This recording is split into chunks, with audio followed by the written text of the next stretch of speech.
حضرت انس بن مالک حدیث کے راوی، میری طرف دیکھیے گا، حضرت انس بن مالک حدیث کے راوی ہیں، توجہ کرنا۔ کہتے ہیں ایک بی بی حضور کے پاس آئی، اپنا علاقہ چھوڑ آئی، آ کے کھڑی ہوئی تو اس نے کہا حضور میں خاندان بھی چھوڑ آئی ہوں، سسرال بھی، میکا بھی، ننیال بھی، ددیال بھی، میں ہر ایک کو چھوڑ آئی ہوں، میں جائیداد والی تھی وہ بھی چھوڑ آئی ہوں، مال دولت بھی چھوڑ، ایک میرا بیٹا تھا جوان وہ میں ساتھ لائی ہوں۔ سونیا یہ آپ کی نوکری کرے گا اور میں حضرت فاطمہ کی ڈیوٹی کروں گی، میں حضرت عائشہ کے برتن دھویا کروں گی، میں بھی نوکری کروں گی، حاضر ہے۔ فرماتے ہیں رسول پاک نے بچہ اصحاب صفہ میں رکھ لیا، اصحاب صفہ میں، اور بی بی کو نبی پاک صلی اللہ علیہ وسلم نے عورتوں کے ساتھ متعین کیا۔ حضرت انس کہتے ہیں وہ نوجوان بڑا پیارا، بڑا میٹھا، بڑا دھیما، بڑا وفاشار، وہ سبق اچھی طرح یاد کرتا، وہ نماز دلچسپی سے پڑھتا، وہ حضور کی باتوں کو غور سے سنتا، وہ رسیلا، وہ سنجیدہ، وہ کم گو، وہ میٹھا، وہ پیارا۔ کہتے ہیں بڑی دلکشا طبیعت، اس کی مقناطیسی سی شخصیت، طبیعت کھنچی چلی جائے اس کی طرف، بڑا حسین و جمیل وہ نوجوان۔ اس ماں بیٹے کے تذکرے ہونے لگے کہ بڑی جائیدادیں چھوڑ کے آئے، بڑے مال والے، انہوں نے بڑی قربانی دی ہے، ہر رشتہ ناتا توڑ کے رب رسول سے یارانہ لگایا ہے، اللہ بڑا بے نیاز ہے۔ وہ بچہ بیمار ہو گیا، شدید علیل ہوا۔ حضرت انس بن مالک فرماتے ہیں ہم قریب جا کے بیٹھے تیمارداری کرنے تو اتنا علیل ہوا کہ اس کا وجود کانپنے لگا۔ کہتے ہیں کچھ ہی دیر گزری تو اس نے کلمہ پڑھا، روح پرواز کر گئی، روح پرواز کر گئی، سننا روح پرواز کر گئی۔ کہتے ہیں نبی پاک صلی اللہ علیہ وسلم کو بلایا، حضور آئے تو آنکھوں میں آنسو۔ نبی پاک صلی اللہ علیہ وسلم نے سر پہ ہاتھ پھیرا اور پہلے حضور نے جملے ارشاد فرمایا تم غسل دو، کفن دو، میں خود اس کا جنازہ پڑھاؤں گا۔ پھر حضور نے فرمایا نہیں، اسے غسل نہیں دینا، ارادہ بدل گیا ہے، پروگرام تبدیل ہو گیا، اسے غسل نہیں دینا، کفن نہیں دینا۔ حضور کیا کریں؟ فرمایا اس کی اماں کو جا کے بتاؤ۔ یہ نہیں فرمایا بلا کے لاؤ، اماں کو جا کے بتاؤ۔ حضرت انس کہتے ہیں میں نے کوئی نرالا سے رنگ دیکھا، کوئی منفرد سا انداز دیکھا، ہمیں بھیج دیا اماں کو بلاؤ، اور خود نبی پاک اس کمرے سے نکل گئے اور حضور کے آنسو بھی یکدم خشک ہو گئے، مزاج بدل گیا، پریشانی بدل، اماں کو بلاؤ اس کی۔ پتہ نہیں ارادہ ہے محبوب کیا ہے، ارادہ ہے خدا کیا ہے۔ کہتے اس کی اماں کو جا کے خبر دی تو ماں کو تو بس کوئی اتنا بتا دے کہ بیٹا سائیکل سے گر گیا ہے، سائیکل سے گر گیا ہے۔ اماں ساری رات سوتی نہیں۔ ایک شاعر نے کہا تھا ایک مدت ہوئی میری ماں نہیں سوئی، میں نے ایک رات کہا تھا مجھے ڈر لگتا ہے، ایک رات کہا تھا مجھے ڈر لگتا ہے۔ یہ اپنے اپنے رنگ ہوتے ہیں، اپنا اپنا انداز ہوتا ہے۔ رمضان شریف کا مہینہ آتا تو میری اماں جی کہاں گری کا تیل منگاتی، چیزیں منگاتی، اور پھر زبردستی میں منع کرتا کہ اماں جی نہیں یہ آپ کیا کر رہی ہیں، میں تو تیل ویسے بھی ذرا کم استعمال کرتا ہوں، تو رگڑ رگڑ کے، اور نہیں کتابیں بڑی موٹی ہیں، فلاں چیز بڑی موٹی، اس کا رنگ تھوڑا نرالا ہے۔ اور یہ جو ماں کا رنگ ہے نا، اس جیسا رنگ دوسرا ملتا بھی کوئی نہیں دنیا میں۔ یہ اپنی مثال آپ ہی ہے۔ اماں کو کہا تیرا بیٹا، اماں ذرا دوڑی، گری، پھر اٹھی، پھر گری، پھر اٹھی، پھر گری، روتی ہوئی آئی۔ کہتے ہیں پیچھے وہ روئی، لیکن جب بیٹے کی میت کے قریب آئی تو اب نہیں روئی۔ کہتے ہیں ہمارے چہروں پہ نظر دے ڈالی اور کہنے لگی تمہارا کلاس فیلو فوت ہو گیا ہے، واقعی چلا گیا ہے؟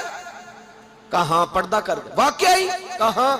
کہتے ہیں اماں نا زمین پہ بیٹھی اور پہلے اس نے بیٹے کے پیر اٹھا کے چومے، پھر سینے پہ رکھے، پھر وہاں سے اٹھی اور ادھر آئی، سر سجدے میں رکھا اور دونوں ہاتھ اٹھا کے کہنے لگی اے اللہ میں دولت کے لیے ایمان نہیں لائی تھی، اے اللہ میں جائیدادوں کے لیے کلمہ نہیں پڑھا تھا، مولا میں تیری بارگاہ میں آئی تھی تو میں تیرے اور تیرے رسول کو مان کر آئی تھی، خدا بندہ میں نے میکے چھوڑ دیے، سسرال چھوڑ دیا، ننیال چھوڑ دیے، ددیال، وہ دشمن تھے سارے دین کے، چھوڑ کے آئی، میں نے آرزوؤں کا بڑا مکان بھی چھوڑا، خدا بندہ بیٹے نے جانا تھا، مجھے شکوہ کوئی نہیں، لیکن خدا بندہ اب میرے سارے کہیں گے تو نے کلمہ پڑھا تھا تو تیرا بیٹا ہی چلا گیا، اے اللہ کی اگر تو نے دل مسلم کی دل جوئی نہیں، تانا دیں گے بت کے مسلم کا خدا کوئی نہیں، اے اللہ میرا یقین کہتا ہے کہ اگر تو مارنے پہ قادر ہے تو زندگی دینے پہ بھی قادر ہے، خدا بندہ کافروں کو راضی نہ کر، وہ خوش ہو جائیں گے،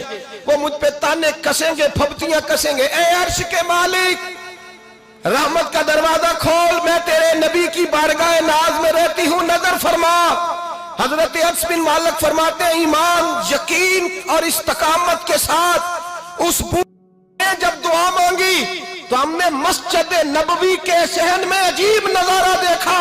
ایک ماں نے دعا مانگی تو بیٹا اٹھ کے بیٹھ گیا. کہتے ہیں بیٹا اٹھ کے بیٹھ گیا، کلمہ پڑھ تو وہ اٹھ کے بیٹھا. ماں نے سینے سے لگایا اور ماں اور بیٹا نعرے لگانے لگے، لوگوں سنو، قرآن بھی سچا، اسلام بھی سچا، اللہ بھی سچا، یہ مسجد نبی سچوں کا گھر، اور سب سے بڑھ کے اللہ کا رسول سچا. اللہ کے رسول سچے، محبوب سچے، مسجد میں رہنے والوں میں سب سے بڑھ کر سچے، رسول کائنات صلی اللہ علیہ وسلم کا دین سچا. فرماتے ہیں رسول پاک کو خبر دی تو محبوب نے مسکرا کے فرمایا میرے رب کی طاقتیں بڑی زیادہ ہیں. ان اللہ علی کل شیء قدیر، اللہ کی طاقت بڑی ہے. ایمان تھا، یقین، استقامت. بچہ اٹھ کے بیٹھ گیا. حضرت انس کہتے ہیں وہ حضور کے زمانے میں بھی حیات رہا، وصال ظاہری کے بعد حضرت ابو بکر کے زمانے میں بھی موجود رہا، عمر کے زمانے میں بھی موجود، حضرت عثمان کے زمانے میں. اس کی ماں کا انتقال ہوا، اس نے اماں کو دفن کیا، اور ماں کے بڑے عرصے کے بعد اس نے پردہ کیا. جب ہم اس کی طرف دیکھتے تھے نا، دیکھتے اس کی طرف تھے پر ہمیں اس کی اماں کا ایمان یاد آ جاتا تھا، ہمیں یقین. او بھائی، کبھی تو نے رب کریم کی بارگاہ میں سر سجدے میں رکھ کے مانگا ہی نہیں، تو کبھی آیا ہی نہیں، ورنہ اس کے دروازے سے کوئی خالی جا سکتا؟ سوال ہی نہیں پیدا ہوتا کوئی خالی جائے. کوئی جاتا ہی نہیں، وہ بھیجتا ہی نہیں، اس کا انداز ہی نہیں، اس کا یہ کریمانہ انداز ہی نہیں، وہ بھیجتا ہی نہیں، وہ تو نواز دیتا ہے. ایمان، یقین، استقامت اپنائیے، اوڑھیے اپنی زندگی میں، اللہ تبارک و تعالیٰ کے ساتھ جڑیے. یہ دنیا داروں کے ساتھ ہم تعلق جوڑ کے رکھتے ہیں، کبھی ایسا میچ، کبھی ٹیلی فون، کبھی عید پہ مبارکباد، کبھی فلان جگہ.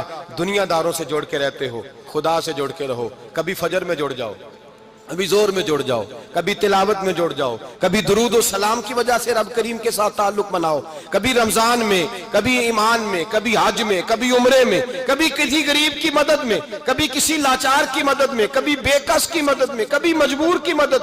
جڑ جاؤ اللہ تبارک و تعالیٰ کے ساتھ. مضبوط ایمان، مضبوط قوت پیدا کرو، توانائیاں حاصل کرو، اپنے اندر خوبی پیدا کرو. میرے بھائی یاد رکھیں، ایمان مضبوط ہوتا ہے تو اللہ عرش سے مدد نازل فرماتا ہے، اور جب ایمان کمزور ہوتا ہے تو جو مدد پاس ہوتی ہے وہ بھی چھن جاتی ہے. رمضان المبارک کا جمعہ، پہلا جمعہ، ایمان کا موضوع بیان کر کے دو باتیں گزارش کرنی ہے. ایک وعدہ کیا میرے نبی پاک نے، ذرا ایک تجربہ کریں تو صحیح، اس پر بھی ذرا تجربہ کریں. یہ 8 دن یہ نسخہ آزمائیں تو صحیح. رسول پاک نے فرمایا تو نماز پڑھ، تیرے نبی کا وعدہ ہے تیری روزی میں برکت ہو جائے گی. اس کو ذرا آزمائیں تو صحیح، آزمائیں تو صحیح.